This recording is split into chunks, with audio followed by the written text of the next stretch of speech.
Hi అండి, నమస్తే. అందరూ ఎలా ఉన్నారు? ఈరోజు స్పెషల్ అయితే చికెన్ కర్రీ అండి. ఈ స్టైల్లో చికెన్ కర్రీ చేస్తే ఏ రెస్టారెంట్లకు కూడా తీసిపోకుండా ఉంటుంది. చాలా బాగుంటుందన్నమాట. దీనికోసం నేను 1 కేజీ చికెన్ని ముందుగా తీసుకొని దాన్ని శుభ్రంగా కడిగేసి తర్వాత దీంట్లో 1.5 టేబుల్ స్పూన్ వరకు ఉప్పు, ఒక 3 స్పూన్ల కారాన్ని వేసుకుంటున్నానండి.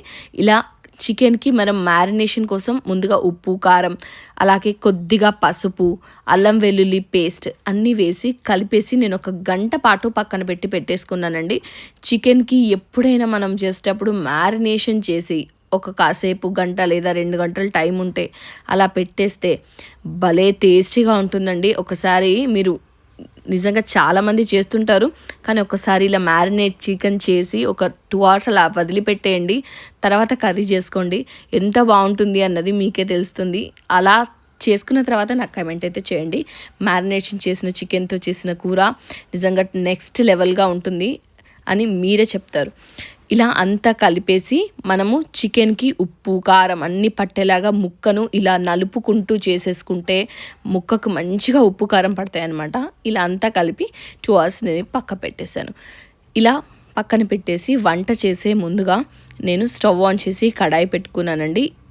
ఈ కడాయిలోకి నేను ఫస్ట్ మసాలాలను అయితే ఫ్రై చేసుకుంటున్నాను. దీనికోసం నేను కొన్ని మిరియాలు, 3 లవంగాలు, 2 దాల్చిన చెక్క, అలాగే 2 యాలకులు, స్టార్ పువ్వు, అలాగే బిర్యానీ పువ్వు అన్నిటితో పాటుగా కాస్త ఎండు కొబ్బరి, 4 ఎండుమిరపకాయలు వేసి ఫస్ట్ అయితే డ్రై రోస్ట్ చేసుకున్నానండి. వీటితో పాటుగా నేను ఇక్కడ 1/2 టేబుల్ స్పూన్ జీలకర్రని, అలాగే కొద్దిగా సాజీరాని వేసేసుకొని దాంతోపాటుగా 1.5 టేబుల్ స్పూన్ల ధనియాలను కూడా లో ఫ్లేమ్లో మంచిగా వేయించేసుకోవాలండి. ఇవి మాడకుండా జస్ట్ రోస్ట్ అయ్యేలాగా మాత్రమే చూసేసుకొని ఇవి ఒక్కసారి రోస్ట్ అయిన తర్వాత తీసి వేరొక ప్లేట్లో పెట్టి కంప్లీట్గా చల్లారిన తర్వాత మాత్రమే వీటిని పొడిలాగా చేసి పెట్టుకోవాలండి. కంప్లీట్గా చల్లారిపోవాలి.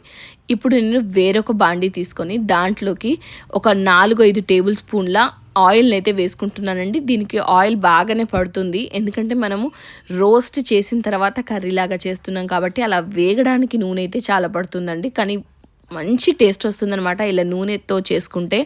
ఈ నూనె కాగిన తర్వాత దీంట్లోకి నేను 4 మీడియం సైజు ఉల్లిపాయల్ని ఇలా కట్ చేసుకొని వేసుకున్నానండి. ఉల్లిపాయలు ఎక్కువగా ఉంటే గ్రేవీ మంచి చిక్కదనంతో వస్తుంది. అందుకే చెప్పాను రెస్టారెంట్ స్టైల్ అని. ఎందుకంటే రెస్టారెంట్లో మనం ఎప్పుడైనా తినేటప్పుడు అయితే డ్రైగా ఉంటుంది, లేదంటే ఇలా చిక్కటి గ్రేవీతో ఉంటుందన్నమాట. అక్కడ వాళ్ళు ఇలా ఉల్లిపాయలు, మసాలాలు అన్నీ వేస్ట్ చేయడం వల్ల మంచిగా వస్తాయన్నమాట. నేనైతే ఆ స్టైల్లో చేస్తున్నాను కాబట్టి ఉల్లిపాయలు ఎక్కువగా వేసుకున్నాను. అలాగే 3 బగారా ఆకుల్ని, అలాగే 5-6 పచ్చిమిరపకాయలని కూడా ఇందులో వేసి ఫ్రై అయిన తర్వాత దీంట్లోకి నేను ఒక పిడికెడంతా పుదీనానైతే ఇందులో వేసుకున్నానండి. వేసుకొని అంతా మంచిగా రంగు మారేంత వరకు వేయించేసుకోవాలండి. ఇలా పుదీనాను ఇక్కడ యాడ్ చేయడం వల్ల మంచి టేస్ట్తో పాటుగా స్మెల్ కూడా అదిరిపోయిందండి. ఇది కంప్లీట్గా వేగాలి. వేగడానికైతే టైం పడుతుందండి. అంతలోపు మీకు ఒక చిన్న ఇన్ఫర్మేషన్ ఇస్తున్నాను. ఏంటి అనంటే నేను కుక్ చేస్తున్న ఈ కుకింగ్ వెజిల్స్ 2 అంటే ఇందాక మసాలాలు ఫ్రై చేసింది, అలాగే ఇప్పుడు చికెన్ కర్రీ చేస్తున్నవి కూడా 2 కూడా నేను ద ఇండస్ వ్యాలీ వెబ్సైట్ నుంచి తీసుకున్నానండి. ఇవి 2 ట్రైప్లే స్టెయిన్లెస్ స్టీల్ కడాయిలండి. చాలా బాగున్నాయి నిజంగా. అడుగు అన్నది అంటకుండా మంచిగా వచ్చేలాగా ఉన్నాయండి. ఒకసారి మీరు ఈ కుక్వేర్ని కొనుక్కొని ఇంట్లో ట్రై చేయండి. అల్యూమినియం కానీ నాన్ స్టిక్ కానీ వాడడం కంటే ఇలా క్యాస్ట్ ఐరన్ ట్రైప్లే వాడడం చాలా మంచిది. నా కూపన్ కోడ్ వందన768 వాడితే వాళ్ళు ఇచ్చే అడిషనల్గా ఉండే పర్సంటేజ్ కంటే కూడా మనకు ఇంకా అడిషనల్గా 12% డిస్కౌంట్ అయితే లభిస్తుంది. ఉల్లిపాయలంతా పర్ఫెక్ట్గా వేగిన తర్వాత మనం ముందుగా మ్యారినేట్ చేసి పెట్టుకున్న చికెన్ని ఇందులో వేసి ఫస్ట్ 10 నిమిషాలు హై ఫ్లేమ్ మీద దీన్ని కలిపేసుకోవాలండి. అప్పుడు చికెన్ మంచిగా నూనెలో వేగుతుందండి. అలా వేగడం వల్ల నీచు వాసన అన్నది రాకుండా ఉంటుందన్నమాట. అందుకని ఫస్ట్ ఒక 5 నిమిషాలు హై ఫ్లేమ్ మీద వేయించేసుకొని తర్వాత దీన్ని లో ఫ్లేమ్లోకి మార్చేసుకోవాలండి. మార్చేసుకొని మూత పెట్టేసి మంచిగా ఉడకనియాలి. చికెన్ సాఫ్ట్గా ఉడికేంత వరకు ఇది మూత తీస్తూ కలుపుతూ మధ్య మధ్యలో ఇలా చేయడం వల్ల చికెన్లో ఉన్న నీటితోనే మనకు చికెన్ ఆల్మోస్ట్ ఉడికిపోతుందండి. ఇలా కంప్లీట్గా రంగు కూడా మారిపోతుంది. ఇలా రంగు మారి మంచిగా వేగిన తర్వాత ముందుగా మనము డ్రై రోస్ట్ చేసి ఇలా పొడిలాగా చేసి పెట్టుకున్న మసాలా దినుసుల్ని ఇందులో అయితే నేను వేసేసుకుంటున్నానండి. ఇందులో వేసి ఇంకొక 5 నిమిషాలు మంచిగా వేయించనియండి.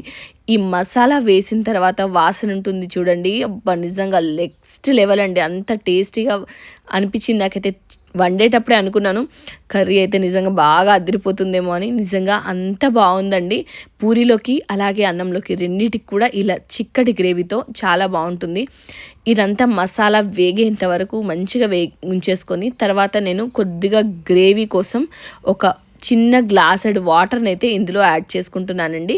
చూసారా దగ్గర పడిపోయిన తర్వాత ఎలా ఉందని. ఇప్పుడు ఈ వాటర్ని అంతా అందులో పోసేసి మళ్ళీ ఒక్కసారి అంతా కలిపి మూత పెట్టి మంచిగా ఉడకనివ్వండి. ఇలా ఒక 10 నిమిషాలు మనం మసాలా వేసి వాటర్ వేసిన తర్వాత కూడా ఉడికించుకుంటే ఇంకా ఎక్స్ట్రా సాఫ్ట్గా మనకు చికెన్ అవుతుంది. అలాగే గ్రేవీ కూడా మంచి చిక్కదనంతో వస్తుందన్నమాట. అందుకని ఇలా మసాలాలు వేసి వేయించుకొని నీళ్ళు పోసి ఉడికించిన తర్వాత చికెన్ అయితే చాలా టేస్టీగా ఉంది.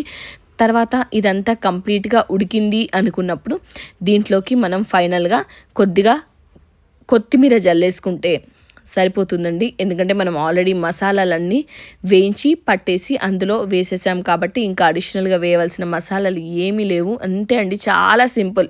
మనం చేసుకోవాల్సింది మసాలాలను వేయించుకోవడమని. ఇలా ఫ్రెష్గా వేయించుకున్న మసాలాలతో మనం ఈ చికెన్ కర్రీ రెస్టారెంట్ స్టైల్లో చేస్తే చాలా బాగుంటుంది.